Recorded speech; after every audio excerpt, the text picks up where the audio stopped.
안녕하십니까. 일반대 전문대 대학혁신지원사업 정책포럼의 토론 좌장을 맡은 부산대 김석수입니다. 아까 오전에 이쪽으로 오면서 기차 안에서 여러 생각들이 많이 들었습니다. 대학혁신지원사업이 2018년도에 여러분들께서도 잘 아시다시피 그동안 이루어졌던 CK, 프라임, 또 에이스, 또 위업, 코아 사업이 5개가 특수목적 사업에서 이제 일반 재정 지원 사업으로 이렇게 전환되면서 우리 소위 이제 지금 2주기에 온 대학혁신 지원 사업으로 이렇게 전환이 되었습니다. 그 과정에 그보다 한 해 앞에 이제 2017년부터는 국립대 육성 사업이 또 생겨났습니다. 국립대 육성 사업은 사실 그전에는 포인트 사업이라고 하는 그 사업 형태로 해서 진행이 되다가 17년부터 시작해서 국립대 육성 사업으로 되었고, 출발할 때쯤 해서 국립대 육성 사업은 1,500억 규모, 또 대학혁신지원사업은 제 기억이 정확한지 모르겠습니다만 5,600억 정도 이렇게 아마 출발을 했던 것 같습니다. 그래서 제가 1주기 사업 총괄 회장을 하면서 그때도 지금하고 똑같았던 것 같습니다. 사업비 증액에 대해서 부단히 요청을 했고, 그런 과정 속에서 이제 여러 가지 여건들이 조금 나아지면서 현재 올해 예산이 이제 제가 알고 있기로는 8,852억 원 정도 이렇게 되어 있는 것 같습니다. 절대적인 규모로 보면 2천억 정도가 늘어났습니다. 저희가 요구할 때 그때 교육부도 그랬고 기재부도 만약에 그러면 총괄이나 재단이나 교육부에서 얘기하는 대로 사업비를 이렇게 늘려주면 우리나라의 대학들이 정말 교육 혁신을 통해서 대학 위기도 극복하고 세계적인 대학이 될 수 있겠냐 하는 얘기를 했을 때 고개는 끄덕끄덕 했습니다만 이제 그러고 6년이 흘렀습니다. 그래서 이 점에 우리 대학교육혁신 그 지원 사업이 어떻게 이루어지고 있는지 이 부분에 대해서 한번 전체적으로 살펴보기도 하고, 여전히 갖고 있는 문제는 어떤 게 있는지 이것도 한번 함께 고민해보는 그런 시간이 되었으면 좋겠습니다. 저는 현재 이제 아까 몇 번 등장했던 라이즈 체계 전에 RIS 사업이 진행되고 있는데 저는 부산의 RIS 사업 총괄센터장을 맡고 있습니다. 그런데 앞전에 발제하시는 분께서 라이즈 체계가 되면 상당히 이제 예산 등이 그쪽으로 많이 가는 거 아니냐, 그러면 대학혁신 지원 사업의 예산이 줄어들 것이다 하는데, 라이즈 체계를 준비하고 있는 지자체도 또 똑같습니다. 아마도 모르긴 해도 당초에는 2조 원 정도의 돈이 지방정부로 풀린다고 했는데 아마 그렇게 되지 않을 것이다. 그럼 어떡할 거냐, 이런 고민들을 하고 있거든요. 그래서 아직까지 완전히 결정된 게 없으니까 그 부분에 대해서는 크게 고민하지 않아도 되겠다 하는 생각을 가집니다. 말씀하셨듯이 학령인구 부족이라고 하는 것은 이미 잘 알고 있는 내용입니다. 그에 따라서 대학 경영 환경은 악화일로를 걷고 있고, 그것 때문에 결국 대학이 미래지향적인 그런 공격적인 투자는 못하고 있는 것 같습니다. 대학 현장의 어려움이 매우 큽니다. 오늘 개최되는 이 정책 포럼에서 우리는 대학혁신 지원 사업의 성과를 공유하고 또 대학 정책과 교육 혁신의 해법을 한번 찾아보는 좋은 시간이 되면 좋겠습니다. 먼저 토론회 시작하면 좀 서먹서먹합니다. 그래서 아까 사회자께서 소개를 다 하긴 했습니다만 오늘 정책 포럼의 토론을 주도해 주실 패널을 소개하겠습니다. 제가 소개하면 간단하게 인사 말씀 한번 부탁드리겠습니다. 먼저 한국전문대학 교육협의회 신임 회장님이신 동의과학대학교 김영도 총장님 인사 부탁드릴까요? 네, 다시 한번 인사드리겠습니다. 사실 제가 임기가 다음 달 9월 5일부터이기 때문에 당선자 입장이지 아직 회장은 아닙니다. 그러나 이제 앞으로 2년 동안은 또 우리 전문대학 같이 힘 모아서 지금보다는 더 나은 우리 전문대학 위상을 위해서 최선을 다할 생각입니다. 그렇기 때문에 많이 좀 함께해 주시고 또 함께 고민해 주시기를 좀 부탁드리겠습니다. 오늘 참 의미 있는 자리입니다. 우리가 많은 그 혁신 사업을 포함한 그런 국고 지원 사업을 하지만은 우리가 좀 스스로를 또 돌아보면서 어떻게 더 잘할 수 있을지 이런 고민도 해야 되고 또 이 부분에 대해서 우리 외부에 계신 분들 어떤 단체나 기관에서 어떤 도움을 우리한테 주면 좋을지 우리가 설득을 해야 됩니다. 막무가내로 뭐 많이 도와주세요. 이게 곤란하죠. 그래서 오늘 이 좋은 자리를 만들어 주신 송창수 우리 회장님 또 우리 전문대학의 남기석 회장님께 진심으로 감사하다는 말씀으로 시작하겠습니다. 감사합니다. 네, 우리 김 총장님은 저하고 동양입니다. 그래서 부산에서 여러 행사에서 자주 보거든요. 근데 여기서 보니까 더 반갑고 좋습니다. 다음은 전문대학 혁신 지원사업 발전협의회를 대표해서 한국 전문대학 기획실처장 협의회장을 역임하고 계신 대경대학교 성오현 부총장님 인사 부탁드립니다. 예, 반갑습니다. 대경대학교 성호연입니다. 예. 전문대학에서 오신 우리 교수님들 또 사업단장님들은 대부분 이렇게 친분이 있으신 분인 것 같아서 반갑고요. 또 우리가 이런 논의를 뭐 수도 없이 했기 때문에 오늘 저는 정말 귀한 자리라고 생각하는 것은 일반 대학과 전문대학이 이렇게 함께 하고 있고 또 어떻게 보면 고등교육법상 고등교육기관은 크게 일반 대학과 전문대학으로 대별이 되는데 그 한 축을 담당하는 게 전문대학입니다. 근데 요즘 라이즈 체계에 관련해서 제가 일반 대학 교수님들을 많이 뵙습니다. 근데 의외로 전문대학에 대해서 너무 모르시는 것 같습니다. 모르신다기보다는 관심이 없으신 것 같습니다. 그래서 오늘 저는 좀 전문대학 얘기를 좀 많이 하고 어찌됐든 오늘 우리 정책 포럼이라는 것은 고등교육 전체에 대한 안정적인 어떤 재정 확보 이런 측면이 강하기 때문에 좀 전문대학에 대한 얘기를 좀 많이 하겠습니다. 그래서 우리 일반 대학에서 특히 오신 우리 교수님들께서 좀 관심 있게 전문대학도 좀 지켜봐 주시면 좋겠다는 생각을 합니다. 예, 감사합니다. 예, 우리 성 부총장님께서 전문대학 얘기를 많이 하겠다 하셨는데 우리 일반 대학의 대학혁신지원사업 총괄협의회 대표에서 전국 대학기획처장 협의회장을 역임하고 계신 한림대 홍성민 기획처장님 인사 부탁드리겠습니다. 네.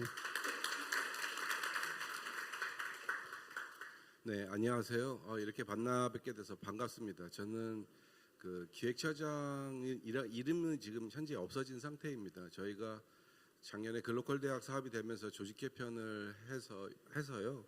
전체 그거를 대학 본부와는 별개로 뉴 한림 혁신본부라고 하는 거를 만들었고 그 안에 약간 스타트업 기업처럼 이제 D1서부터 D3까지 만들었고 D1이 기획처 예전의 기획처 그다음에 D2가 이제 총 우리 일반 재정 지원 사업 그 1유형 지금 하는 혁신 지원 사업 그리고 3유형 지방대 활성화 사업을 거기다 두었습니다. 그리고 그 D3라고 하는 데가 이제 IR 그 성과센터로 이렇게 이제 만들었는데요. 제가 아마 보직을 우리 학교에서 한 5개 정도 하는데요.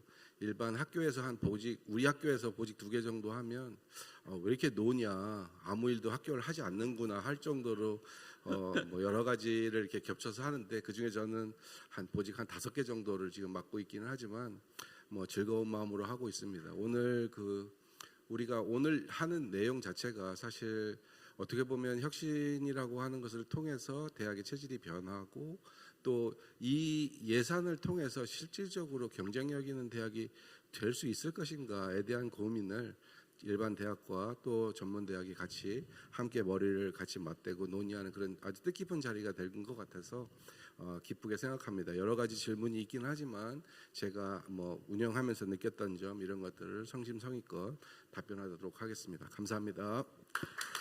예, 세 분의 인사 말씀이었습니다. 이제 본격적으로 토론으로 들어가겠습니다. 먼저 첫 번째 질문입니다. 세 분 토론자에게 모두 드리는 같은 질문인데요. 옛날에 2019년에 대학혁신 지원 사업이 시작되기 전에 2018년도에 그동안 그 전신이었던 에이서 사업이 과연 성공적이었던가 성과는 있었던가 이걸 분석을 했던 자료가 있습니다.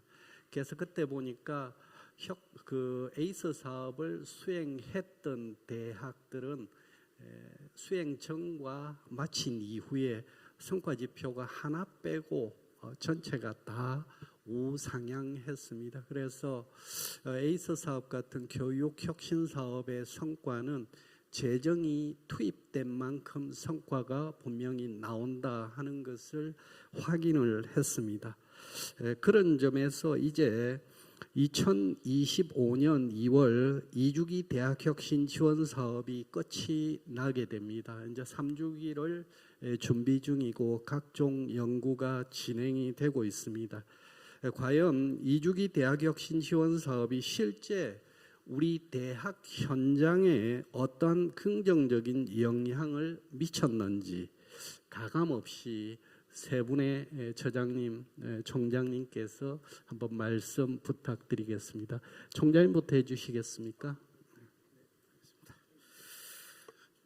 네, 혁신 지원 사업 처음에 이제 6년 전 도입될 때 많은 기대를 했습니다. 이제는 이름 자체도 특수 목적이 아닌 일반 재정 지원. 학교에 이제 많은 도움이 되겠구나.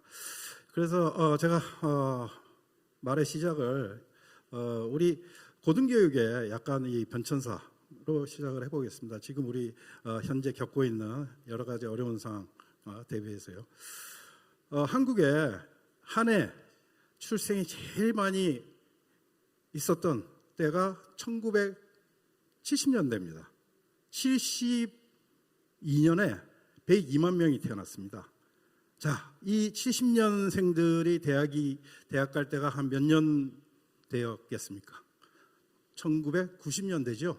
예, 100만 명 중에서도 우리 공부에 대한 또 진학에 대한 열의가 높다 보니까 그 많은 학생들을 수용하기 위해서 90년대 또 학교들이 많이 생겼습니다. 자, 이제 이것을 보고 우리는 고등교육의 발전, 성장 이렇게 얘기할 수 있지만 또 학문적 발전도 아까 앞에 우리 송 회장님께서 말씀하셨는데 사실은 이제 그것은 사실 발전이라기보다 양적 팽창이었죠. 물리적인 양적 팽창이었습니다. 자, 뭐 그렇게 해서 많은 학생들이 오고 해서 학교가 유지가 되다가 이제는 학생들이 서서히 줄기 시작했습니다. 그러던 것이 2000년대에 이제 나타나기 시작했고 2009년부터는 이 대학 등록금이 어떤 이 시민들 국민들한테 미치는 어떤 가계에 미치는 영향이 크다 보니까 좀 동결해라. 그래서 그때는 한두 해만 하면 될 줄 알았어요. 그래서 2012년에는 6% 우리가 감회까지 했죠. 자, 이게 16년째 오고 있는 거예요. 학생 주는 데다가 이제 등록금이 이제 인상이 아닐까. 그러니까 결국은 모든 대학이 재정 상황이 안 좋죠.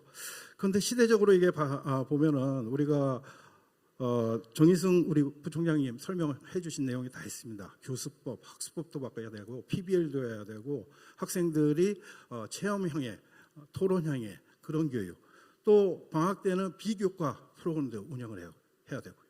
그런데 학교 지금 교비 재정으로는 절대 할 수 없습니다. 그게 현실입니다. 그래서 이 혁신 사업이 진짜 시의적절할 때, 더 늦었다면 우리 고등교육이 많이 후퇴했을 거예요. 시의적절할 때 지원이 됐다. 지금은 또 화두가 뭡니까?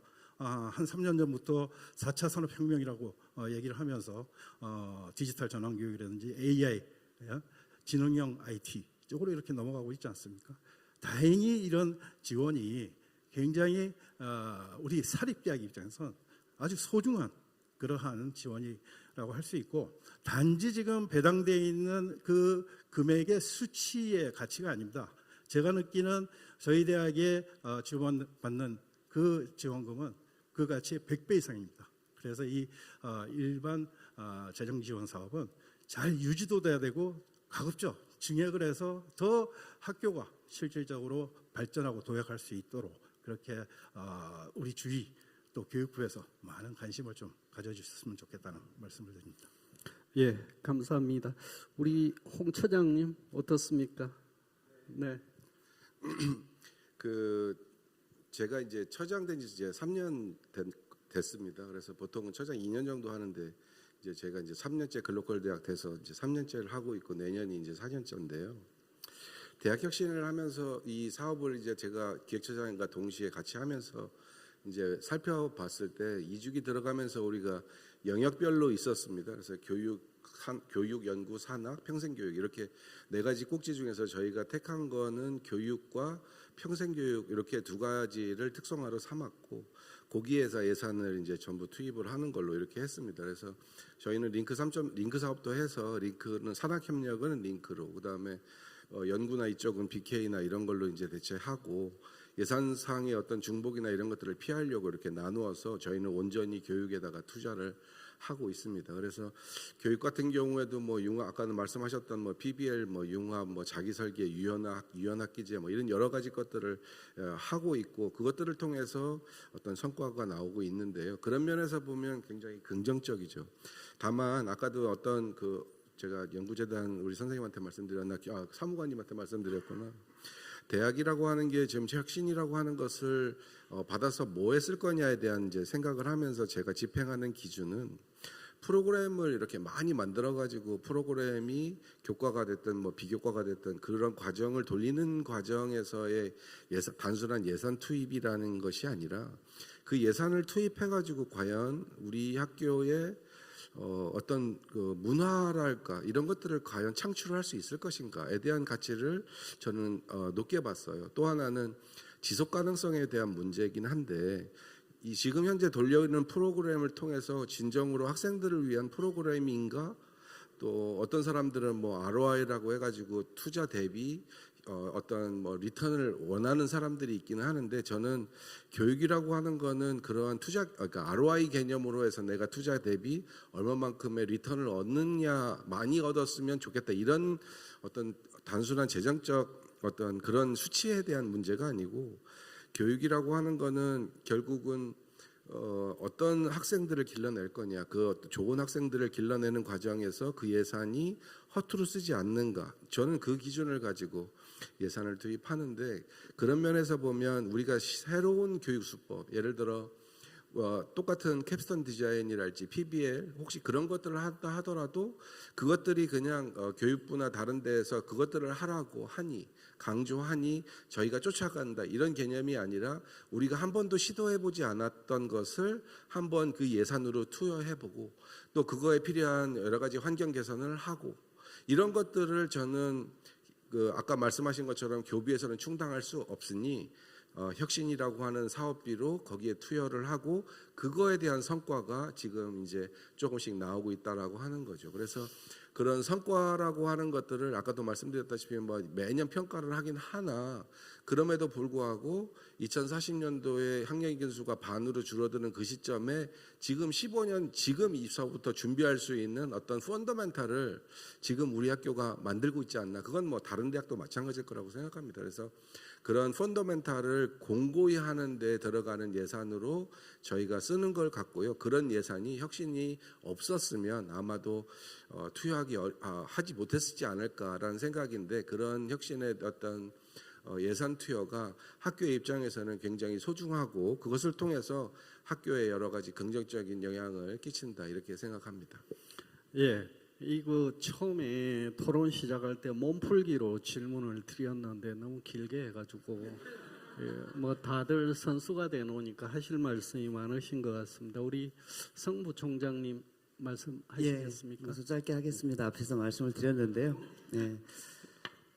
이 사업이 사실은 대학의 어떤 기본 역량을 강화하고 또 교육의 질을 개선하는 목적으로 시작을 하지 않았습니까? 앞서 말씀드린 대로 정말 한마디로 말씀을 드리면 단비 같은 존재였죠, 대학에는. 제가 그런 경험으로 그냥 대신을 하겠습니다. 기간평가 인증 제가 평가위원을 쭉 하고 있었는데 올해 제가 나갔습니다. 제가 평가했던 대학을 가보니까 사실은 우리 혁신지원 사업을 하기 전과 이전을 좀 비교해 보면 사실 기간평가의 허들은 그렇게 높지는 않지만 조직 체계를 갖추고 있는지 또 계획에 의해서 실행 실적이 있는지 또 평가 완료했는지를 보는 건데 대부분의 대학이 거의 모든 영역에서 기본적인 질을 확보를 하고 있다는 걸 많이 느꼈습니다. 제가 맡았던 대학들은 다행스럽게도 이 혁신지원 사업에 참여하는 대학이었고요. 제가 이제 팀장을 맡아서 팀장 조율회의를 하지 않습니까? 근데 여기에 참여하지 못하는 대학들이 문제가 많았습니다. 그러니까 정말 어떻게 보면 고등교육기관으로서 기본적인 걸 좀 이렇게 갖추지 못한 그런 생각이 많이 들었고요. 어찌됐든 사실 뭐 우리 부총장님 말씀하셨지만 대학 재정이라는 게 저도 지금 기획조정실장 10년째 하고 있는데요. 매년 정말 예산 짤 때마다 참 머리가 아픕니다. 계속 등록금 수익이 줄어들고 있기 때문에 그런 측면에서는 우리 혁신지원 사업이 정말 대학에는 단비 같은 존재였고 얼마 전에 이조 부총리 겸 교육부 장관께서도 대학들이 개별 노력 열심히 하고 있지만 어떤 융합형, 유연성 있는 인재 양성을 위해서는 좀 더 두텁게 지원을 하겠다라는 말씀을 하셔서 그 말씀 굳게 믿고 기다려 보겠습니다. 네. 예, 세 분 말씀 잘 들었습니다. 이어서 두 번째 질문 드리겠습니다. 앞서서 대학혁신 지원 사업의 긍정적인 성과 측면을 말씀을 해 주셨습니다. 그런데 모르긴 해도 모든 정책들은 대체로 명암이 존재합니다. 그래서 아마도 말씀을 많이 삼가하고 여러 가지 문제를 인식하고 계시긴 하지만 하시지 못하는 얘기들도 간혹 있습니다. 그런 점에서 2주기 대학혁신 지원 사업에 국한해서 혹시나 사업 수행하면서 당면했던 그런 애로, 어려움 이런 것들이 어떤 게 있었는지 한번 말씀을 홍 처장님부터 해주시겠습니까? 네, 그죠? 네, 짧게 하겠습니다. 뭐 당연히 그렇죠. 그래서 저도 이제 운영하면서 느끼는 점이 뭐 간단히 두 가지 정도인데요. 뭐 더 많겠지만 간단히 말씀을 드리면 첫 번째는 이게 사업 확정되고 평가해서 인센티브 배정을 하는 그 과정이 좀 길어요. 그래서 지금 이제 여기 다 계신 분 아시겠지만 어제 저희가 그 평가에 대한 결과를 받았거든요. 그래서 인센티브 결과 받아서 이제 앞으로 남아 있는 기간이 이제 9월 달서부터 이제 2월까지 이제 집행을 해야 되는데 이제 그러다 보니 이제 문제는 뭐냐니까 가령 예를 들어서 뭐 기자재를 사거나 이런 건 상관없는데 이제 환경 개선 같은 경우 하는 경우가 방학 때 보통 우리가 하잖아요. 그러니까 우리 여름 방학 때 하든지 아니면 겨울 방학 때 하는데 인센티브가 워낙 크다 보니까 만약에 배정을 받더라도 그것들을 집행하고 하는 환경 개선은 거의 그 겨울 방학 때밖에 구간이 안 된단 말이죠. 근데 이게 문제가 뭐냐니까 뭐 이 사업만 하면은 상관이 없는데 다양한 여러 가지 사업들이 우리 학교가 한림대학교만 예를 들어서 안 됐습니다만은 예를 들어 글로컬 사업이랄지 지방대 활성화 사업 뭐 이번에 우리가 여러 가지 된 사업들의 환경 개선이 보통 대부분 그렇게 밀려가지고 공통적으로 겨울에 작업이 몰려 있다 보니까 학교가 그것들을 감당해내기가 굉장히 어려워요. 그래서 뭐 물론 다 이 문제는 사실 교육부에 대한 문제도 아니고 기재부에서 그 예산 배정하는 시기에 대한 문제를 충분히 이해를 합니다만 그것들을 조금 더 당겨주시면 좋지 않을까. 그래서 그런 뭐 어떤 업무에 대한 로드나 이런 것들을 좀 해주시면 좋지 않을까라는 게 이제 가장 큰 애로사항인 거고요. 뭐 여러 가지가 있지만 두 번째는 직원에 대한 고용 안정성에 대한 문제인데요. 우리는 뭐 다행히도 그 학교에서 정직원을 이제 고용해서 정직원이 감당하고 있기는 하는데 문제는 우리가 예산을 가지고 우리 자체 사업단뿐만 아니라 다른 데 관련돼 있는 여러 가지 센터나 이런 데에도 예산을 저희가 이제 충당을 하기 때문에 그분들은 기금지 목적 밖에는 이제 기금직으로 이제 모집을 하다 보니까 어떤 고용 안정성이 뭐 3년 뭐 어떤 특히 뭐 국립대 육성사업 같은 경우는 뭐 1년 이렇게 되니까 1년하고 다시 재계약하고 한다고 그런 얘기를 들었습니다. 그래서 그런 것들이 이제 뒤에도 얘기가 나오겠지만 그런 사업 기간에 대한 뭐 이런 기간을 확충 좀 늘려줘야 된다거나 뭐 이런 얘기가 있을 것 같습니다. 크게 두 가지 말씀드렸습니다. 부총장님 말씀 좀 해주시겠습니까? 예, 앞에 두 가지는 저도 드리고 싶었던 말씀이고요. 지금 사실은 대학에서 다음 주 월요일까지 아마 전문대학 같은 거 하이브 돼야 되고요. 20일까지 혁신지원사 민류형 내야 되고 27일까지 지방대 활성화 내야 되고요. 뭐 링크는 이제 끝났고 거기에 지금 또 혁신지원 사업 상세 점검 또 있습니다. 그래서 이게 지금 사실 특히 전문대학 같은 경우는 굉장히 소규모 대학이다 보니까 사실은 행정 인력이 그렇게 많지가 않습니다. 그래서 이런 부분 아까 두 가지는 이제 말씀을 드렸던 것 같고요. 좀 기간을 조금 이렇게 좀 조정을 해주면 대학에서 좀 나을 것 같고요. 직원 문제 관련해서 좀 말씀을 드리면 지금 계약직 직원을 굉장히 많이 쓰고 있지 않습니까? 현실적으로. 또 이런 사업을 통해서 그렇게 고용 창출하는 것도 뭐 국가적으로 좋다고 생각하고요. 1주기에서 2주기로 오면서 그 계약직 직원들에 대한 그 고용 문제가 있었습니다. 처음에는 신규가 아니기 때문에 안 된다 그래서 그랬다가 나중에 수정을 했죠. 예, 연계해서 써도 된다. 그렇지만 1주기가 끝나고 2주기 선정까지의 비는 기간이 있습니다. 그래서 일부 대학에서는 직원들을 퇴직을 시키는 대학들도 있고 저희 대학 같은 경우는 교비를 투여해서 사실은 계속 승계를 했었는데요. 2주기에서 3주기로 넘어가면서 물론 지금은 조금 달라졌습니다. 왜냐하면 인건비 25%를 지금 쓸 수 있기 때문에 처음에 뭐 교비로 대응을 하고 뭐 전출을 시킨다는 방법은 있겠지만 어쨌든 이 친구들은 고용에 대한 불안감을 느끼고 있거든요. 이제 2월 28일이면 이게 끝난다라는 것 때문에 그래서 그런 기준을 좀 미리 대학에 주시면 우리 직원들 그 고용과 관련된 그런 것들을 좀 안내하기 좋지 않겠나 이렇게 생각합니다. 예.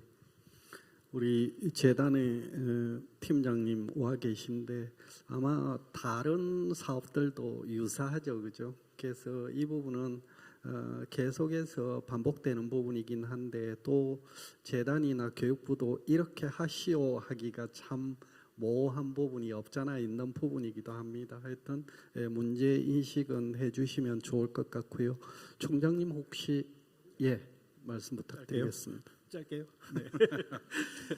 예, 저는 뭐 학교에서는 총장의 입장에 있다 보니까 저는 이 사업단 운영에 대해서 좀 얘기를 하겠습니다. 일단은 여러 평가가 있다 보니까 참여하는 교수들 피로도가 굉장히 높습니다. 뭐 학교에 수많은 자원이 있으면 되는데 구성원이 그렇지 못하다 보니까요. 그 다음에 하나가 면담을 했어요. 혁신사업 운영하는데 뭐가 가장 애로고 어렵습니까? 하니까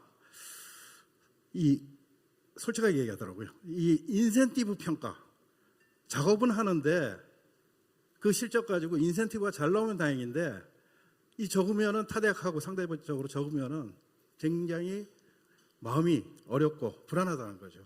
그래서 저는 일반 재정 지원 사업이면 굳이 포뮬라하고 인센티브를 또 올해는 그걸 또 상향했지 않습니까? 예, 7대 3에서 인센티브를 5로 또 상향을 했는데 그래서 저는 인센티브라는 게 왜 도입이 됐는지는 알고는 있습니다. 이왕이면 좀 좋은 성과를 내도록 유도하기 위해서 그런 제도를 도입했다는 건 아는데 왜 이 페이퍼웍을 통해서 잘 쓴 걸 또 수치 잘 맞춰가지고 실적 좋게 포장한 이게 결국은 줄 세워지고 거기에 따라서 평가되고 인센티브가 주어지다 보니까 상당히 부작용이 또 있습니다. 그리고 이제 우리 혁신에서 제일 좋은 게 자율혁신이죠. 스스로가 목표를 향해서 이 피부를 바꿀 정도의 그런 고통을 감내하는 건데, 자, 이 혁신에서 우리가 이 장기적인 좀 목표를 가지고 갔으면 좋겠습니다. 그래서 자율혁신 계획서라는 것도 중장기적으로 또 고용 문제도 같이 걸려 있고요. 그래서 한 주기를 갖다 3년으로 하는 것보다는 5년 이상으로 좀 연장을 해주면은 이 사업을 운영하는데 지속 가능하지 않겠느냐 그런 의견을 좀 드립니다. 예, 총장님께서 두 가지를 동시에 말씀을 해주셨습니다. 그래서 총장님께서 하신 말씀도 있으시고 이어서 질문을 두 분의 패널께 제가 드리겠습니다. 일반재정 지원 사업인 우리 대학혁신 지원 사업은 아까도 계속해서 반복적으로 나왔습니다만 제가 써놓은 원고하고 형용사도 똑같습니다. 대학 재정이 부족한 현재의 대학 환경 속에서 단비와도 같다고 이렇게 세 분이 말씀을 하셨습니다. 저까지 4명입니다. 그런데 15년의 등록금 동결 또 교육원가 상승 등 대학들은 재정 부족을 계속해서 호소하고 있습니다. 그러면서 첫 해부터 지금까지 빠짐없이 등장하는 것이 사업비의 확충 필요성입니다. 6년 만에 5년 만에 2천억이 늘었습니다만 여전히 확충되어야 한다고 얘기하고 있습니다. 어느 정도 돼야 될지 다다익선이긴 한데 이런 부분에 대해서도 한 말씀을 들어보고 또 동시에 우리 총장님께서 3년 주기는 너무 짧다. 그래서 이걸 적어도 5년 이상 되어야 한다. 이런 말씀을 주셨습니다. 이건 사업의 지속성이나 또 예측 가능성이라고 하는 측면에서 굉장히 중요한 말씀이십니다. 그래서 사업 기간과 사업 금액의 확충 이 부분에 대해서 두 분의 패널께서 말씀 좀 해주시면 좋겠습니다. 성 부총장님부터. 예, 우리 뭐 저장님께서 미리 다다익선 말씀을 하셨죠, 사실. 근데 제가 좀 이런 말씀을 먼저 좀 드렸으면 좋겠습니다. 지금 대학 전문대학 아까 발제에서 사실은 우리 1인당 공교육비 비율이 OECD에 비해서 한 67% 이런 말씀을 하셨는데요. 아마 다 알고 계실 겁니다. 그러면 그건 고등교육 전체를 얘기하는 거고요. 전문대와 일반대를 나누면 전문대학의 1인당 공교육비가 혹시 몇 프로인지 알고 계시는지 정말 참담한 수준입니다. 40% 후반대였고요. 이제 겨우 53% 정도로 나오고 있습니다. 이제 전문대학이 사실은 오늘 일반대 교수님들 또 우리 뭐 교육부 드리고 싶은 말씀은 저희가 79년부터 시작해서 한 45년 동안 전문대학이 이 사회와 국가에 이바지한 부분이 굉장히 크다고 생각하는데요. 그 중에 하나가 아까 발제에서 말씀드렸던 우리 졸업생들의 80%는 중견 중소기업에 취업을 합니다.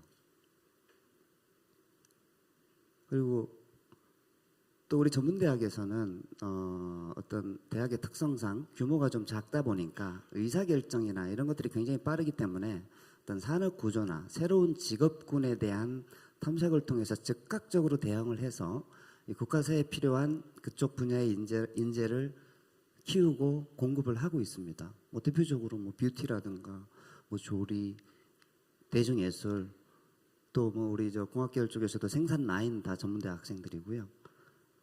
그런 이제 기능이 있거든요. 근데 사실은 그러니까 조심스럽습니다. 일반대 그러니까 제가 불균형을 좀 말씀을 드리려고 하는 겁니다. 그리고 또 전체 지금 정부에서 하고 있는 재정지원 사업 중에 사업비는 계속해서 증액이 되고 있죠. 혁신지원 사업 같은 경우도 올해 전문대가 한 6,200억, 작년에 5,600억에서 증액이 됐고요. 일반대도 같이 증액이 되는데 사실은 그 비율을 또 나눠 보면 최근 한 4년 동안 12.8%, 12.6% 그 정도 내려가서 작년에 나온 우리 그 고등직업교육연구소 자료를 보면 31개 중앙부처 사업에서 전문대가 차지하는 비율이 10.6%까지 내려가 있습니다. 그래서 사실은 뭐 이 부분에서 확충 드리고 싶은 건 많지만 좀 미리 말씀을 좀 드리면 이런 좀 생각이 드는 겁니다. 그러니까 이번 정부가 사실은 공정과 이제 그 상식을 기초로 이렇게 출발을 했는데 공정 반드시 필요하죠. 누구에게나 같은 기준으로 출발을 해야 된다라는 거. 그렇지만 그것보다는 조금 더 큰 의미의 저는 공평을 좀 말씀을 드리고 싶습니다. 공평이라는 거는 사실은 공정에서 오는 불균형을 조화롭게 해소시키는 거거든요. 개인이든 집단이든 좀 부족하고 약한 쪽에 조금 더 투여를 해서 균형을 이루는 거죠.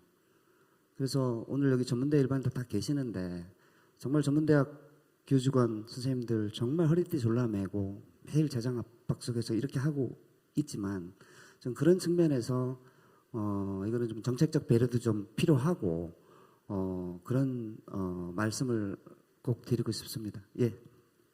예, 감사합니다. 우리 홍 처장님께서 일반 대학의 상황이나 이걸 말씀을 하시려 하니까 전문대가 너무 어렵다 그래서 별로 말씀을 못 하실 것 같은데 그럼에도 불구하고 한 말씀 부탁드리겠습니다. 짧게 다시 한번 말씀을 드립니다. 저는 좀 우리 선생님 말씀하신 거랑 좀 생각이 좀 다른데요. 이게 그 혁신 지원 사업에서 그 투여하는 게 사실은 세금이잖아요. 근데 이거를 저도 뭐 기본적으로는 포뮬라 가지고만 하고 인센티브는 없이 했으면 참 좋겠다라는 생각은 하긴 하지만 이게 아마 기재부에서도 뭐 반대할 거고 그건 뭐 말도 안 되는 거라고 아마 해서 아마 그거 평가를 못 없애버리고 그러지는 못할 겁니다. 그 보고서 작성할 때도 예전에는 조금 많았었는데 요즘은 우리 송창수 선생님이 협의를 잘 하셔가지고 뭐 페이지 분량도 좀 줄어들고 해서 저희 쪽에서는 사실 그렇게 큰 부담은 아니거든요. 링크 보고서 같은 경우 아시다시피 엄청 많이 쓰잖아요. 그거에 비해서는 사실은 뭐 그렇게 부담은 안 되는데 다만 왜 경쟁이 필요하고 그거에 따른 차별적 배등이 필요하냐니까 결국은 대학에서 그것들을 어떤 마인드를 끌고 갈 것인가. 뭐 물론 교육부가 원하는 정책에 잘 맞춰가지고 써서 좋은 성적을 받는 것보다는 우리 학교가 혹은 자기네 속해 있는 대학들이 그것들을 통해서 교수들이 한번 쓰면서 뭐 고생은 하겠지만 그것 통해서 학교가 어떤 컬처를 만들어가느냐를 같이 공유하고 느끼면서 고민하는 시간들이 저는 뭐 이런 얘기를 우리 교수들이 알면 더 뭐라고 하겠지만 저는 그게 필요하다고 봐요. 그래서 그게 같이 모여가지고 서로 다른 사람들이 교육이라고 하는 것들의 근본적인 본질이 무엇인가에 대한 고민을 혁신을 통해서 한다고 생각하고 그거에 대한 보답으로 인센티브를 저는 받는다고 생각하거든요. 그래서 뭐 저희가 뭐 잘 받고 못 받고 그 개념을 떠나서 저는 그게 공평하게 모든 것들을 나눠주는 것은 저는 뭐 그거에 대해서는 조금 부정적인 생각이 있고요. 다만 뭐 예산이 전체적으로 충분하냐 그렇지 않죠. 지금 15년 동안 월급 등록금 오르지 않아 가지고 교수들 월급도 못 오른 저희 15년 됐습니다. 그래서 제가 화장실 가면 교수들 저한테 쫓아와 가지고 화장실까지 쫓아와서 월급 올려달라고 지금 하기는 하지만 뭐 그렇다고 올려줄 수 있을 것도 아니고 제가 올려줄 것도 아닌데 그럼에도 불구하고 그런 여러 가지 다양한 사업들을 통해서 할 수 있는 인센티브를 얻고 그 인센티브 안에 있는 것을 5% 이내에 배정할 수 있으니까 많이 참여하도록 그렇게 유도하는 걸로 하고 있거든요. 그래서 아까 말씀하신 거에 전적으로 동의합니다. 예산 확충이랄지 아니면 기간의 연장 이것은 뭐 그건 전문대나 일반 대학이나 뭐 사실 상황은 동일하다고 봅니다. 우리 홍 처장이 말씀하시는 걸 들으면서 무슨 생각을 제가 했냐면요. 우리 홍 처장님 같은 분은 천상 우리가 기획처장이다 이 생각을 제가 했습니다. 제가 그 학교에서 기획처장을 오래 하면서 금방 말씀하셨던 평가의 순기능 이런 부분을 교수님들한테 참 많이 얘기했습니다. 그래도 한번 정리할 수 있지 않느냐. 우리 대학의 갈 방향을 한번 제시하고 고민하고 실행해보고 또 다시 완료해서 바꿔보고 얼마나 좋냐. 제가 욕 많이 먹었습니다. 그런데 오늘 우리 총장님까지 포함해서 세 분을 보니까 우리 총장님은 옛날에 몸집이 좋았습니다. 그랬는데 지금 일을 많이 하시면서 살이 싹 빠져가지고 슬림해지셨는데 저는 작년부로 해서 보직을 그만두고 나서 배가 엄청나게 나왔습니다. 그래서 혹시 건강해지시려면 기획처장을 오래 하시면 안 됩니다. 안 되고요. 농담이었습니다. 그리고 사무국에서는 저처럼 배 나온 사람은 이쪽에 배치하지 마시고 이 가운데로 해주시면 좀 적게 나옵니다. 다음 질문 넘어가겠습니다. 대학혁신 지원 사업은 일반대, 전문대 공히 대학의 자율성을 확대하고 공공성 및 책무성 조화를 통해서 대학혁신 성과를 극대화하는 목적을 가지고 있습니다. 이 부분에서 현재 대학혁신 지원 사업의 수행 과정에서 대학의 자율성 측면에서 부족한 점은 없는지, 있다고 하면 해소하려면 뭘 해야 될지 이 부분 우리 총장님부터 한번 말씀해 주시겠습니까? 근데 저는 혁신지원 사업은 타 특수목적 사업에 비하면은 좀 자율성이 많이 부여가 돼 있다고 생각합니다. 그리고 뭐 혁신이라는 것은 스스로 할 때 제일 좋은 성과를 냅니다. 그래서 자율적 혁신이 아마 제일 좋은 방법일 거고, 지금 결국은 교육부를 통해서 우리가 지원을 받기 때문에 자칫 잘못 관통제 혁신을 요구받는다면은 생각보다는 그 성과가 그리 좋지는 않을 거라고 생각하고요. 지금 상당히 이제 자율적인 부분이 많은데, 실제 그런데 사업단에서 운영하면서 무슨 해로가 있냐 그랬더니 뭔가 좀 새로운 걸 좀 해보고 싶은데, 그게 이제 어떤 지침이나 이런 걸 보면 좀 안 되는 부분이 있다 그러는데, 저도 뭐 구체적으로 그걸 예를 지금 여기서 들 수는 없는데, 그런 부분까지도 조금 학교가 스스로 결정해서 할 수 있는 부분. 또 학교들이 원하는 건 참 고맙게도 이 지난해 잘 아시는 것처럼 인건비 25%, 경상비 10%, 그중에 35%를 좀 학교 재정을 대신해서 사용을 할 수 있게 되는데, 실제 여러 대학을 만나보면은 40% 내지 50%까지 그 비율을 높여줬으면 좋겠다, 그런 의견들이 다수입니다. 그래서 이 자리를 빌어서 좀 전달을 하겠습니다. 예, 이 부분도 계속 되는 것 같습니다. 그래도 그러면 아까 이제 우리 총장님께서 말씀하실 때 전체적으로 대학혁신 지원 사업은 그나마 자율성이 상당히 많이 부여되어 있다, 이렇게 말씀을 하셨습니다.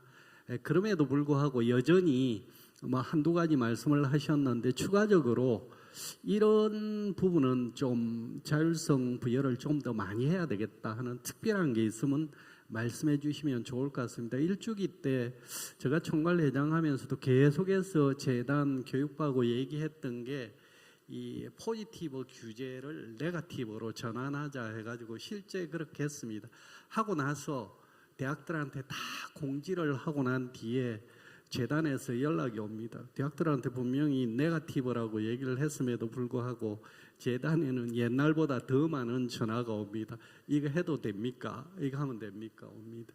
이게 우리 스스로가 스스로를 옥죄고 있는 그런 부분들도 있거든요. 그래서 그걸 염두에 두시고, 혹시 자율성 측면에서 좀 더 개선되어야 할 점 요거 있으면 두 분 중에 한 분만 말씀하셔도 됩니다. 네. 네. 그럼 짧으신 부총장님께서 말씀해 주시죠. 총장님께서 다 말씀은 하셨는데요.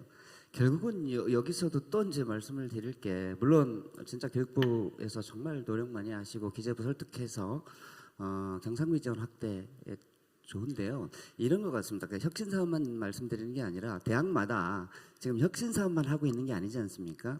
타 사업을 하고 있는데, 예를 들면 혁신 사업 같은 경우는 교육, 산학, 기타 이렇게 돼 있죠. 근데 사실은 저희가 링크 사업을 하고 있거든요. 근데 그쪽에도 또 교육 부분이 있는 겁니다. 특화학과 있고, 또 하이브 사업은 이제 전문대학만 하고 있는 사업인데, 거기에도 또 특화학과가 있어요. 그래서 예를 들면 혁신 지원 사업 교육 영역에서 뭐 교육과정 개발이라든가 뭐 개편 이런 계획이 들어갈 수밖에 없지 않습니까? 거기에 교육 방법 뭐 여러 가지. 근데 링크 사업이나 하이브 사업이 또 똑같이 해야 되는 거예요. 그거를.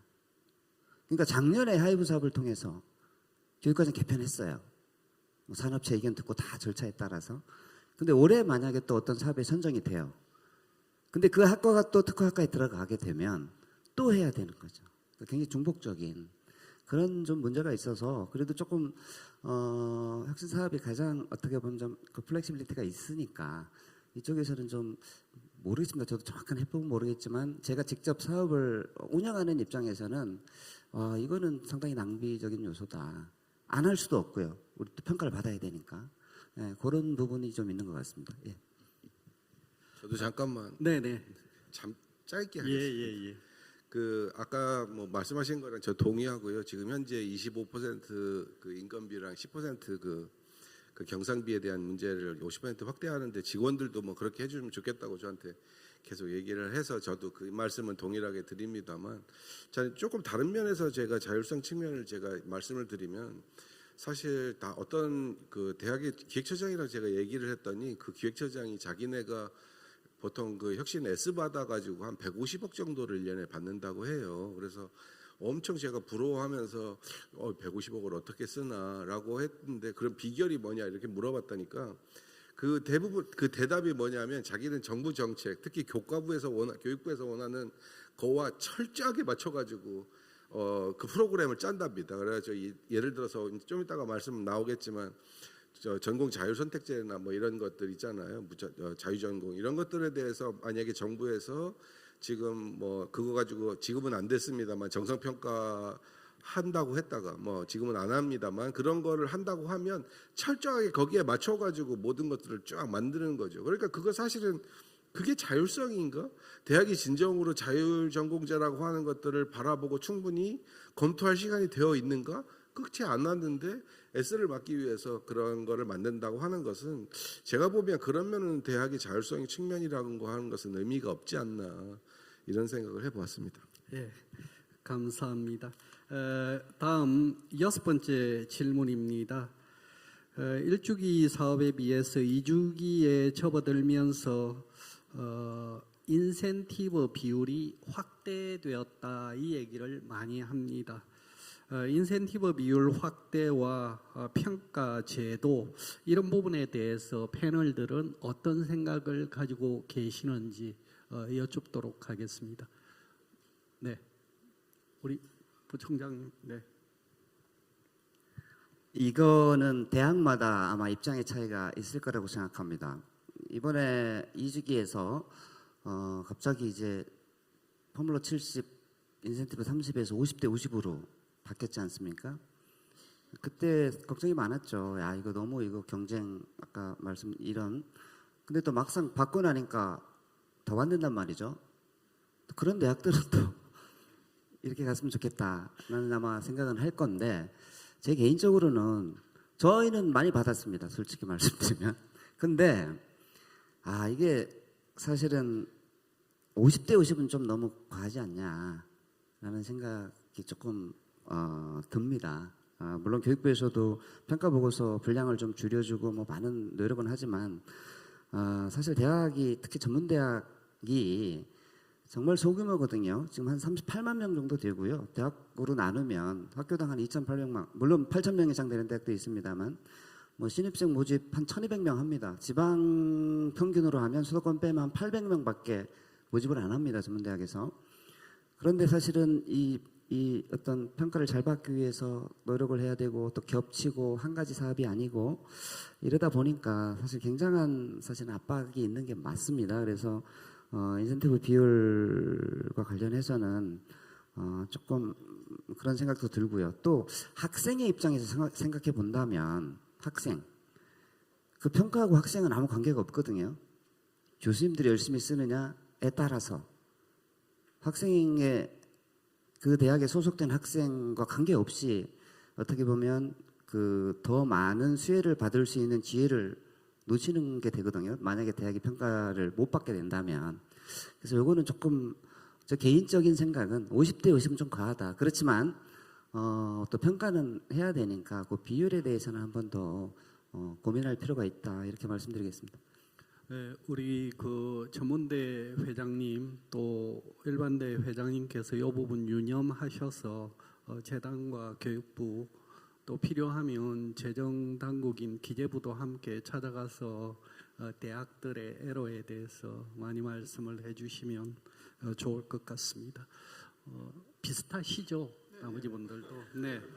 자, 그동안에 패널 세 분 얘기만 듣고 있다 보니까 아마 심심하셨을 수 있습니다. 그래서 지금은 플로어에 제가 질문을 좀 받도록 하겠습니다.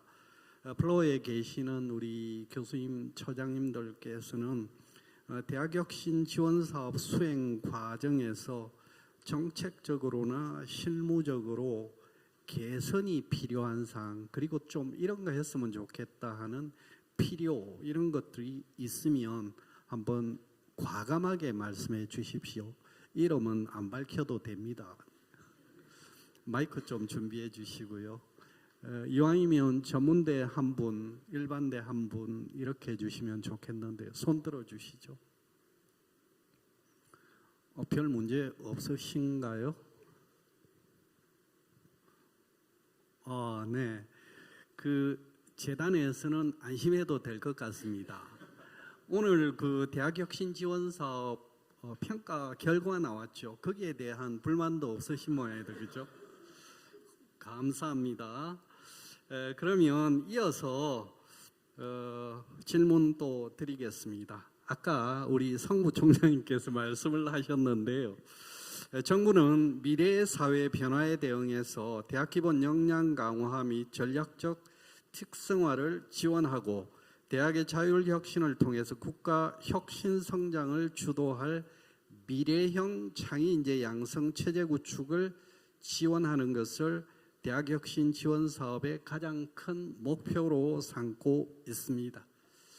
이 과정에 최근 교육부는 아까 발제자 내용에도 나왔습니다만 빅플러스 시대에 맞추어서 학생의 전공 선택권을 보장하기 위해서 다양한 정책을 발굴해서 시행하려고 하고 있습니다. 이 중에서 올해는 교육부가 전공 자율 선택제, 소위 무전공 제도의 도입을 위해서 정책적 너지를 가하고 있습니다. 실제 대학 현장에서 일정 비율의 무전공제 도입이 성공적으로 추진이 되고 있는지, 또 준비 과정과 진행되는 과정에서 문제는 없는지, 이 부분에 대해서는 우리 전문대하고 일반대 두 분께 여쭙도록 하겠습니다. 우리 총장님께서 하셔도 될 것 같습니다. 네. 사실 그 자율전공, 무전공 입학제는 관심이 많습니다. 그래서 저는 미국의 캘리포니아에 있는 캘리포니아 주립대학의 그 교수하고 한번 얘기를 나눴는데, 뭐 미국은 일반적으로 그게 다 안정화되어 있고요. 그래서 2학년 올라갈 때, 3학년 올라갈 때 이제 전공을 선택한다는데, 어떤 빅블러 시대에 조금 기본적인 소양을 갖추고 또 원하는 전공을 잘 찾아가면 참 학생들한테는 좋은 기회를 제공한다고 생각합니다. 그러나 과연 우리가 준비가 충분한가? 그래서 전문대학은 그걸 실시하는 데가 많이 없습니다. 특히 2년제는 한 학기 정도로 그렇게 한다는 게 무리가 있고, 또 3년제, 4년제는 거의 보건계열이다 보니까 거기에 국가고시를 쳐야 되기 때문에 그렇게 뭐 1년이라든지 이런 시간을 갖다가 무전공으로 하기가 힘듭니다. 대신에 전문대학에서 유한대학이라는 곳에서 하고 있는데 얘기를 들어보니까 상당히 괜찮다고는 합니다. 그런데 단서가 무전공 단계의 학생들을 잘 관리해줘야 이탈이 없고 계속 공부를 하면서 전공 선택까지 이어서 재학을 하더라.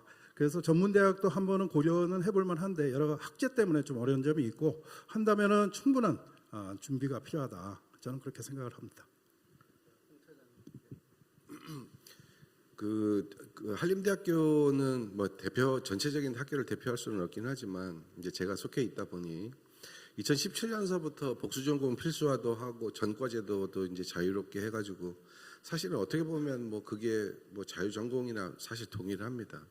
제가 이 전공 자율 선택제에 대해서 교육부에서 강조하는 것들을 이제 보면서 느꼈던 개인적인 생각은 이건 조금 아니지 않나라는 생각을 좀 했는데요. 이유는 아까 말씀하신 거랑 동일한데 사실 이것들에 대한 제도적 그 어떤 안착이나 이런 것들이 필요하면 중간 단계가 반드시 필요할 거라고 저는 생각을 하거든요. 그게 아마 모집단이 광역하고 또 아까도 말씀드렸던 자율전공 선택제, 뭐 복수전공 필수화, 전과 뭐 이런 여러 가지 것들의 중간 단계를 거치면서 발견했던 문제를 막 해결하고 또 나가고 하는 그런 것들이 결국 최종적으로 전공자율 선택제라고 하는 것들이랑 이렇게 묶여서 있어야 되는데, 그렇지 않고 그냥 그것들을 뭐 몇 퍼센트 30% 이상 해야 된다라고 하는 것들만 가지고 모든 대학에다가 일괄적으로 적용을 하면 반드시 문제는 생긴다라고 하는 거죠. 지금 현재 대학에서 그 전공자율 선택제를 과연 준비가 되어 있는가, 또 교수들이 그것들 학생들에게 거기에 맞는 맞춤형 어떤 면담이랄지 그 학생의 진로 선택에 있어서 교수가 얼마만큼 인풋을 넣느냐에 대한 준비가 되지 않았으면 사실 이거는 실패할 확률이 엄청 높습니다. 서울에 있는 대학 서울대도 제가 하는 걸로 알고 있고, 이화여대도 하는 걸로 알고 있었는데 거기 대부분 얘기 들어보면 별로 그렇게 바람직한 정책이다 이렇게 생각하지 않는데 지금 뭐 여러 가지 뭐 미국에서도 그렇고 전공자율 선택제라고 하는 것이 유행이다 보고 또 그렇게 중요하다고 하니 우리도 쫓아간다고는 하지만 그게 과연 우리 실정에 맞는가는 좀 고민이 필요하다 이런 생각이 들었습니다. 예, 처장님 말씀 감사합니다. 저도 이 전공 자율 선택제 관련해서는 우리 그 김영도 총장님 말씀처럼 효과성이나 교육의 효율성 측면에서 굉장히 유의미하다 하는 부분에는 동의를 합니다. 하는데 이걸 어떻게 실행하느냐의 문제, 강론으로 들어가면 이 문제가 앞으로 이제 해결이 돼야 될 가장 중요한 과제가 아닌가 이렇게 생각합니다. 제가 뭐 그 관심이 있어서 몇 개의 대학들이 이걸 어떻게 하는지 이걸 살펴보니까 크게 두 가지로 좀 대별이 되었습니다. 예무전공제 도입을 의무에 가까울 정도로 권장을 하니까 이걸 안 할 수 없으니까 해야 되겠다고 생각하고 퍼센테이지 맞추고 하는 부분에 집중하고 있는 대학이 있는가 하면 어떤 대학들은 이 퍼센테이지도 중요하지만 실제 이 전공 자율 선택제가 제대로 정착해서 효과성을 발휘할 수 있게끔 제도까지 다 완전하게 설계가 이루어지고 있는 대학 이렇게 또렷하게 구분이 되었습니다. 물론 후자와 같은 그런 대학들이 엄청 많지는 않은 것 같고요. 그런데 결국은 똑같은 제도를 도입해보자라고 중앙정부가 이렇게 제도 도입의 필요성을 얘기하면 거기에 대해서 대응하는 대학들의 비헤이비어는 다 다르더라 하는 것입니다. 그래서 그런 점을 염두에 두시고 각 대학들은 어차피 이 정부에서 나온 교육 혁신의 한 방향인 전공 자율 선택제가 어떻게 학생들의 성공을 위해서 잘 활용될 수 있을지 이런 것들을 좀 더 체계적으로 고민을 해 주시면 좋겠다 하는 생각을 해 보았습니다. 다음입니다. 이건 제가 전문대학에 드리는 질문입니다. 교육부는 혁신 성장을 주도하는 창의적 현장 실무 인재 양성을 위해서 전문대학 대학 혁신 지원 사업을 설계했습니다. 그런데 계속해서 말씀하셨듯이 전문대학의 재정 상황은 좋지 않습니다. 재정위기 극복을 위해서 필요한 정책, 노력 이게 성공하기 위해서는 정부가 어떻게 해주면 좋겠고 또 대학 차원에서는 어떤 노력이 있어야 될지 요거는 대학 경영하시는 우리 총장님께서 한 말씀 해주시면 좋을 것 같습니다.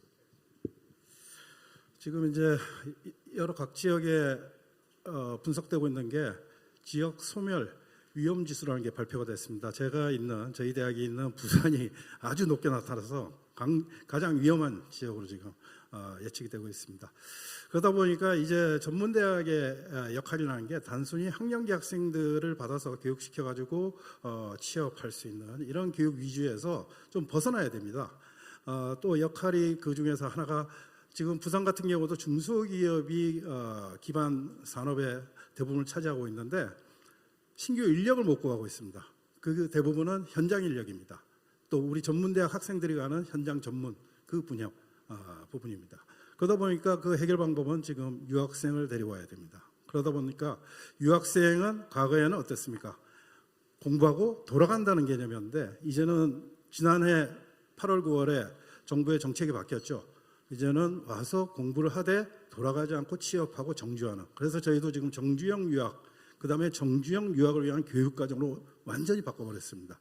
그래서 그 학생들은 한국어도 잘해야 되지만 한국 문화도 알아야 되고 한국 법령과 같은 소양도 있어야 되고 이런 부분의 교육과정의 비중이 높아지고 그 다음에 일반 전공에 대한 수준은 높게 할 수가 없죠. 약간 낮췄죠. 그래서 앞으로 필요하다면은 유학생을 위한 전공 심화 3학년, 4학년 업스킬을 위한 그런 과정도 좀 생각을 하고 있는데 또 하나는 지역에 이 나이 든 분들, 이 중년, 장년, 노년입니다. 지금 74세까지는 일을 해야만 지금의 삶을 유지한다고 이렇게 분석해가지고 발표가 되고 있습니다. 그러다 보니까 이제는 나이를 가리지 않고요, 일을 해야 되는데 그 역할을 결국은 평생교육인데 우리가 평생교육은 과거에 교양, 취미 뭐 이런 쪽이 많았지 않습니까? 이제는 직업교육입니다. 평생 직업교육.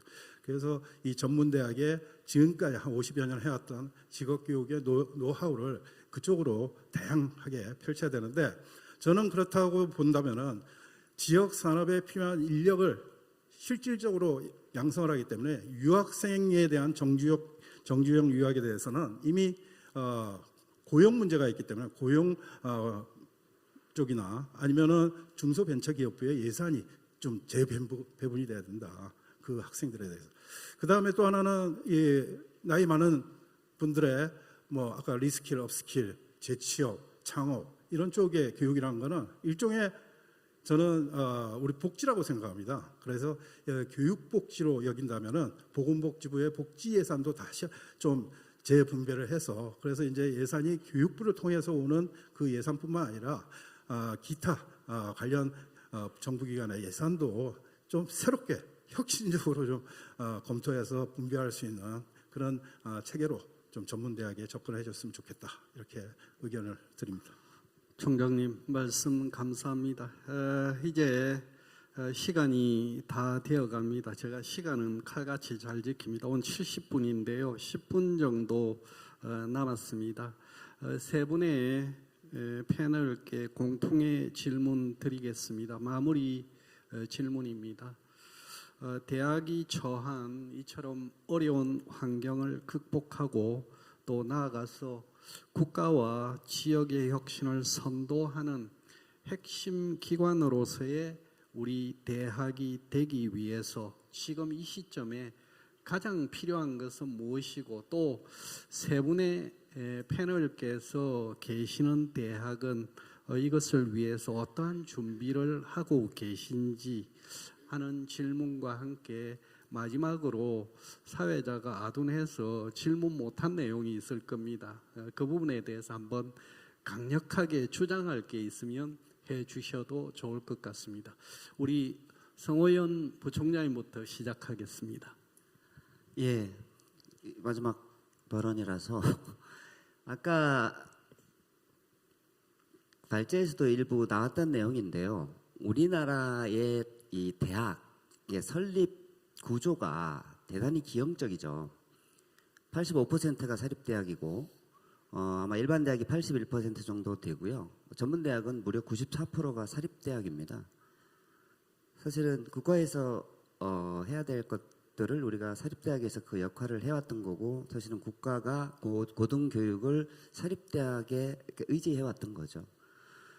우리가 사실은 산업시대 이후에 이 정말 부존전이 없는 국가에서 10대 경제 대국으로 우뚝 설 수 있었던 데는 저는 교육이었다고 생각합니다.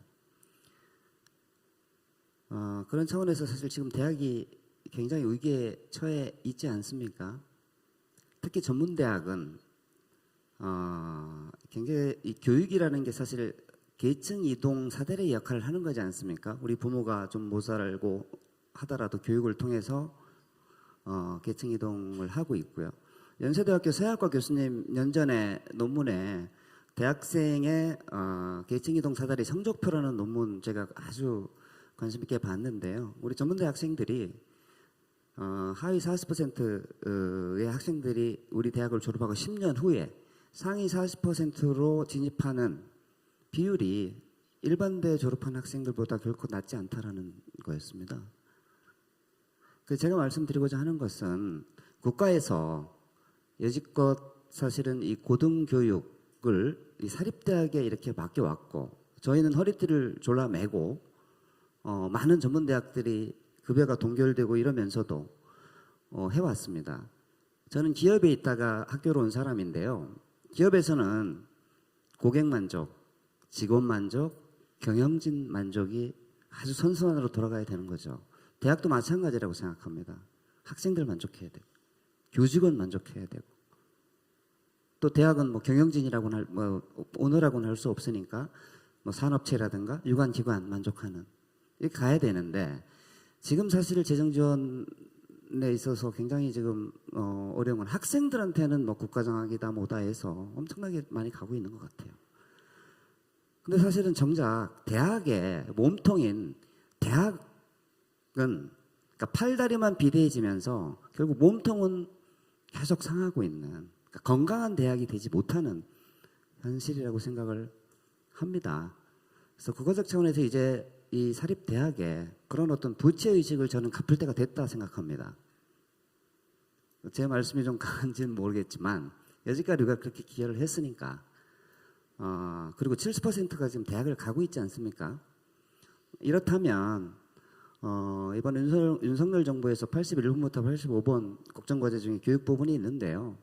사실 그거 성공하려면 어떻게 재정 투여를 안 하고 좋은 인재 양성이 있을 수 있겠습니까? 가장 기본적인 거죠.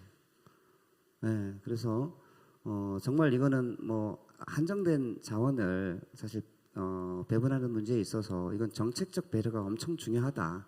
우리 교육부에서 정말 노력하고 계시지만 저는 교육부는 어차피 대학의 입장을 너무 잘 하시는 거고 기획재정부를 비롯한 타 부처에서 우리 고등교육 전반에 대한 이 어려움, 위기를 좀 인식하는 그런 계기가 됐으면 좋겠다라는 말씀으로 마치겠습니다. 예. 예, 부총장님 말씀 감사합니다. 부총장님께서 말씀하신 내용 중에서 조금 의미 있는 말씀, 물론 다 유의미하지만 그 중에 이제 한 가지가 우리 그 대학혁신 지원 사업 같은 경우에 대학의 자율혁신 역량이나 또 학생 지원 강화 이런 것들은 굉장히 중요하게 고려하고 있습니다. 그런데 저는 이제 7년간 대학 본부에서 일을 작년까지 했었는데요. 지금은 이제 본부에서 발을 빼서 이렇게 살이 쪘는데 그때 제가 느꼈던 게 하나가 있습니다. 상당히 많은 재정이 특히 이제 학생 성공을 위해서 투입될 수 있는 재원이 학교로 오는데 정작 대학의 변화를 이끌 수 있는 중요한 주체는 교수입니다. 근데 지금 여기 나와 계시는 이런 분들 아니고 대학에 수많은 교수님들이 있는데 똑같이 안 움직여 줍니다. 총장님처럼 안 움직이고 처장, 부총장처럼 안 움직입니다. 이 말씀을 드리는 이유는 많은 사업비가 교육 혁신을 위해서 투입되기 위해서는 각 대학에서 교육과 연구에 전념하고 있는 이 교수님들이 변화를 꼭 해야 된다는 것, 그리고 나 자신부터 시작해서 학생을 위해서 교육과정을 또 프로그램을 학생을 위한 프로그램들을 어떻게 개선해 나갈지 이런 것들을 본인의 리서치 하듯이 적정 시간을 투자를 해줘야 되는데 문제는 교수님들은 연구는 알아서 하는데 교육 부분에 그렇게 심각한 문제인식은 하지 않고 어쩌면 대학에 처음 임용되어서 또 그동안에 배워왔고 해왔던 그 루틴에 따라서 이렇게 흘러가는 분들이 상당히 많더라는 겁니다. 그래서 교육부나 재단에서는 이런 부분, 제가 이 말씀을 드리는 이유는 그동안 많이 나왔을 겁니다. 교수를 좀 움직일 수 있는, 동인이 될 수 있는 그런 건 없을까 하는 걸 제가 어떻게 하라고는 말씀드릴 수는 없을 것 같고 그게 조금 고민이 있어야 되지 않을까. 적어도 그래서 교수들이 각 과에 적어도 스타 연구자가 있듯이 스타 교육자가 나와서 학과를 움직이고 교육 혁신을 도모할 수 있는 그런 뭔가가 있어야 되겠다 하는 말씀을 그 말씀 끝에 제가 드립니다. 오버한 거죠, 사회자가. 다음 두 번째로 우리 처장님 말씀 좀 들을까요? 우리 사회자 선생님이 너무 말을 많이 하셔가지고 제가 짧게 하도록 하겠습니다. 뭐 당연히 그렇게 하셔야 되겠지만요. 아까 우리 일반대와 전문대 혁신지원사업 정책 포럼을 하는 제 목적은 사실 협력해서 지금 현재 받고 있는 혁신지원 사업의 사업비 확충 및 기간의 연장에 대한 뭐 일종의 압력 뭐 이런 것들을 하려고 하는 거니까 뭐 그런 내용에 대해서 제가 뭐 반대하고 싶고 뭐 그런 얘기는 없습니다. 전적으로 찬성하고요. 그렇게 했으면 좋겠습니다만 제가 대학에서 이 시점에서 꼭 필요한 게 뭐냐를 제가 곰곰이 한번 생각을 해봤어요. 지금 뭐 창피한 얘기는 하지만 우리 학교가 지금 반도체 특성화 사업이라고 하는 사업을 저희가 3번 떨어졌습니다. 그래서 지금 이제 4번째 공고가 나와서 지금 방학 동안에 교수들이 지금 쓰고 있습니다. 제가 3번 떨어지고서 자꾸 저한테 떨어진 원인이 뭐냐 그랬더니 뭐 대외에 뭐 어떤 경쟁력 있는 대학이 있고 뭐 심사하고 어쩌고 반도체는 없으니까 산업이 없으니까 안 되고 그래서 제가 그 교수들 불러다가 무슨 얘기를 했냐면 지금은 내가 3번 떨어진 너네들을 보니까 그분들을 보니까 너네의 잘못은 모든 문제를 외부에서 가져온다. 일단 지금 이 시점은 반성. 지금부터 너네 내부적 반성이 필요하다. 그거부터 시작해라. 그래가지고 저번에 반성문을 써가지고 저한테 갖고 와가지고 제가 살펴봤는데 아직도 반성을 못한 것 같긴 한데요. 그래서 그 환경 자체를 내부적으로 왜 이게 안 되는가에 대한 기본적인 것들을 성찰하고 시작을 하는 게 저는 맞다고 보거든요. 그거랑 연결해가지고 제가 얘기를 하는 게 뭐냐니까 제가 뭐 글로컬 사업되고 다른 뭐 그 전문대도 마찬가지고 일반 대학에서도 글로컬 사업에 지방에 있는 대학이 관심이 많으셔서 저를 불러다가 한번 뭐 강의도 듣고 뭐 이런 얘기를 하셔서 제가 지금까지 한 9군데를 제가 다녔습니다.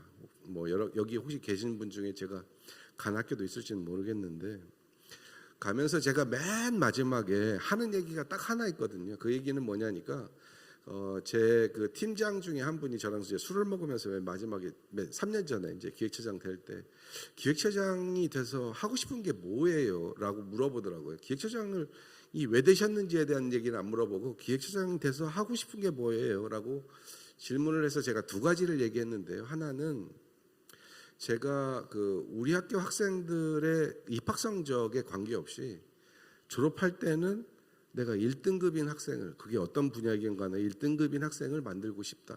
이게 첫 번째. 그게 목표고 2번째는 우리 학생들이 그 과잠을 입고 다닙니다. 학교 여러분 학교들도 마찬가지시겠죠. 이 과잠 같은 거 입고 다니고 우리 학교도 보면 뭐 의대 애들이 주로 입고 다니고요. 간호대 애들이 좀 입고 다니고 뭐 이렇게 학교 성적이 높다고 하는 그런 것만 입고 그런 학과들이 좀 입고 다니는데 제가 그 학과에서 그 학교 한림대학교라고 하는 이름이 찍혀 있는 그 과잠을 입고 서울에 있는 명동을 아무런 거리낌 없이 다닐 수 있는 학교 그런 학교를 내가 만들고 싶다라고 했습니다. 그래서 보통 이런 얘기하면 뭐 박수도 치고 뭐 그러는데 뭐 박수도 안 치시고 그러긴 하는데 하여튼간 제가 그거를 하고 싶다 얘기했습니다. 그래서 글로컬 대학이 다행히도 작년에 돼서 제가 아마 그런 과정을 겪는 그 제가 2번째 제 꿈을 이루는 그 과정 중에 있지 않을까라는 생각이 들고요. 지금 제가 말씀을 정리해 보면 지금 대학에서 꼭 필요한 이 시점에서 필요한 게 뭘까? 그게 예산일까? 아니면 뭐 아까 말씀하셨던 교수들의 변화일까?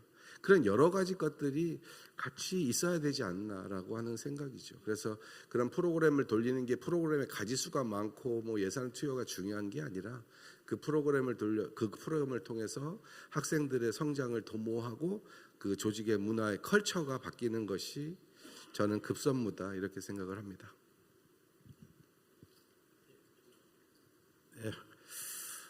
오늘 이 패널 토의를 하면서 제가 많이 배웠습니다. 앞에 그 전문대학 어려운데 재정 확충에 어떻게 할 것이냐라는 우리 자장님께서 질문을 주셨는데 그 연장선상입니다.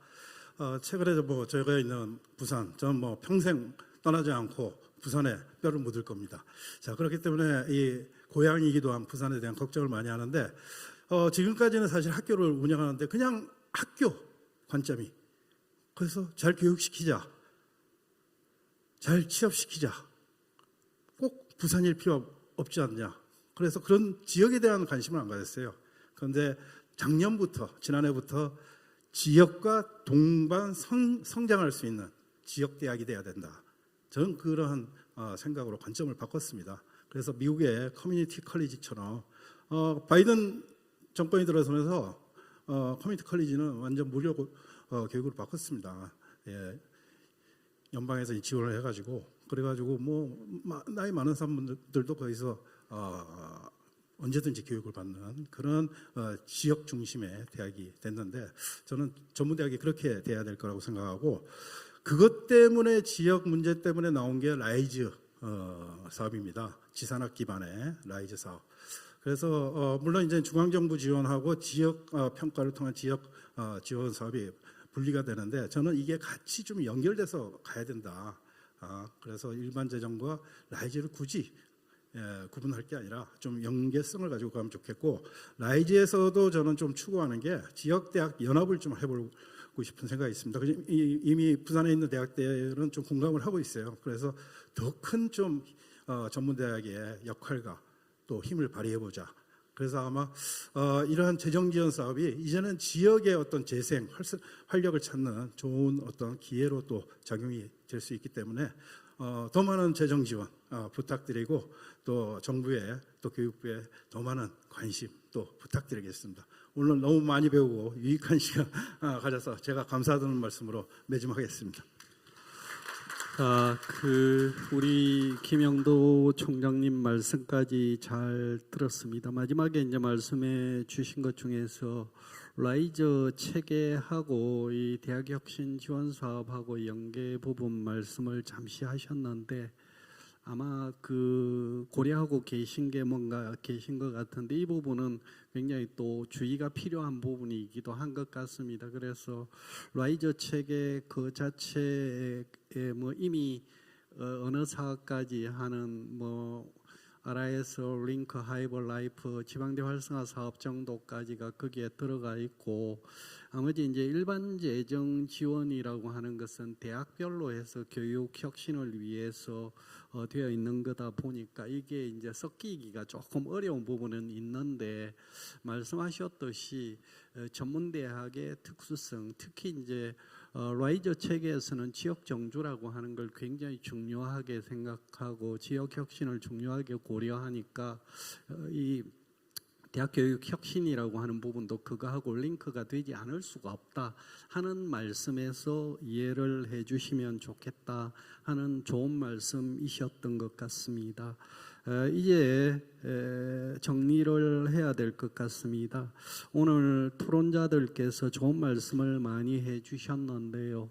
앞에서 해주셨던 말씀은 따로 드리지 않겠습니다만 그 중에서 한 가지 중앙정부 여기 중앙정부는 우리 교육부와 아마 재정당국인 기재부가 될 것 같습니다. 적어도 대학의 재정과 관련해서는 정책의 지속성이 필요하다 하는 것과 동시에 이 정책의 지속성만 확보가 되면 전략적 유연성은 얼마든지 유연하게 대응해 나갈 수 있다. 그래서 환경이 어떻게 바뀔 거기 때문에 5년, 7년 이렇게는 못 간다 하는 생각보다는 팔러시는 7년, 10년씩 가더라도 전략은 가운데 예컨대 올해 같으면 전공 자율 선택제 도입을 통해서 교육 혁신을 일부 도모하고 하는 것들은 얼마든지 할 수 있으니까 적어도 단기적이지 않고 예측 가능하고 지속 가능한 그런 재정 지원 사업을 설계해 주십사 하는 부탁을 드리고요. 그다음 두 번째는 우리 대학들 입장에서는 사실 뭐 우리가 역사적으로도 보면 아주 큰 대제국들도 망한 거는 보면 다 밖에서가 아니고 안에서 다 망했습니다. 결국 혁신이나 변화를 통해서 고잉 컨선 할 거냐 아니면 여기 스탑 될 거냐 하는 거는 정부가 아무리 돈 대주고 뭐 해도 안 됩니다. 결국 이 대학 내부에서의 큰 변화인데 저는 적어도 이제 대학 혁신 지원 사업과 관련해서만 말씀을 드리면 적어도 이 사업비를 가지고 우리가 교육 혁신을 도모할 때 파편적으로 하면 안 좋겠다 하는 것, 그 생각을 좀 많이 했습니다. 많은 대학들의 저희도 이제 과거에 뭐 쓰고 하려고 하다 보면 다른 대학을 이렇게 봅니다. 보면 어떻게 되냐면 나중에 좋은 것들을 다 모읍니다. 모아가지고 이 학교에 있는 거 여기도 있고 다 있습니다. 근데 그것이 어떻게 시스테마틱하게 되어가지고 하나의 실질적인 교육 혁신 플랫폼으로서 이렇게 작동하는 경우가 많지 않았습니다. 그래서 적어도 우리 대학은 교육 혁신 또 대학 혁신의 플랫폼이라고 하는 관점에서 이 안에서 모든 것이 유기적으로 작동되고 있다는 걸, 그건 이제 교수부터 시작해서 교육, 재정 이런 부분들이 그 안에서 잘 이루어질 수 있는 그런 체계, 프레임워크가 잘 만들어지는 게 참 좋겠다는 생각을 했습니다. 그래서 아마 전국에 많은 대학들이 있는데 우리 대학혁신지원사업 일반대 같은 경우는 117개로 알고 있습니다만 이 대학들 중에서도 아주 금방 말씀드린 이 부분을 잘하고 있는 대학들이 몇 개가 있었던 것 같습니다. 그래서 벤치마킹이건 뭘 하건 간에 그런 강점들은 한 번 정도 학습하는 것도 중요하겠다 하는 생각을 했습니다. 그리고 이제 연구재단에서는 교육부하고 계속 얘기해서 교수님들이 각 대학에서 요구하는 이 자율성이라고 하는 부분, 이 부분을 좀 더 많이 확보할 수 있도록 대학의 자율권을 많이 주면서도 책무성까지도 얻어낼 수 있는 굉장히 어려운 부분이긴 한데 이 부분을 많이 고민을 해 주십사 하는 부탁을 드리겠습니다. 제가 마무리하려고 글을 써왔는데 시간이 있었으면 명문장을 써왔을 건데 바빠가지고 한 페이지 간단하게 썼습니다. 오늘 아직 마무리하는 겁니다. 박수는 나중에 치주시면 됩니다. 오늘 세 분의 패널과 대학혁신지원사업 성과와 개선사항 등에 대해서 여러 말씀을 나누었습니다. 학령인구 급감 시대이고 또 초융합의 빅벌러 시대입니다. 또 동시에 교육 수요자 중심의 시대인 것 같습니다. 이 과정에서 대학이 부단히 노력해도 교육 혁신에 있어서 만병통치약은 없는 것 같습니다. 그렇긴 하지만 제가 생각할 때 이 중앙정부가 그동안 거시적인 환경 변화에 대응하면서 동시에 환경 변화를 또 이끌어 나가는 그런 공격적이면서도 지속적인 촘촘한 대학혁신 정책 그리고 재정지원 정책을 잘 실행하게 된다면 우리 대학들이 직면한 거시적 고등교육 환경의 불확실성은 좀 감소되지 않을까 하는 그런 생각을 해봤습니다. 또한 무엇보다도 대학혁신 지원 사업의 기본 정신이 되는 대학 자율에 의한 대학혁신이 외부로부터의 지원보다는 우선되어야 한다는 점을 다시 한번 인식하는 시간이 되면 좋을 것 같습니다. 정부 대학의 줄탁 동시에 노력을 다짐하면서 오늘 토론회를 모두 마치고자 합니다. 참석해 주신 교육부, 한국연구재단, 전국의 대학 관계자 여러분 그리고 패널 교수님들 감사합니다. 수고 많으셨습니다.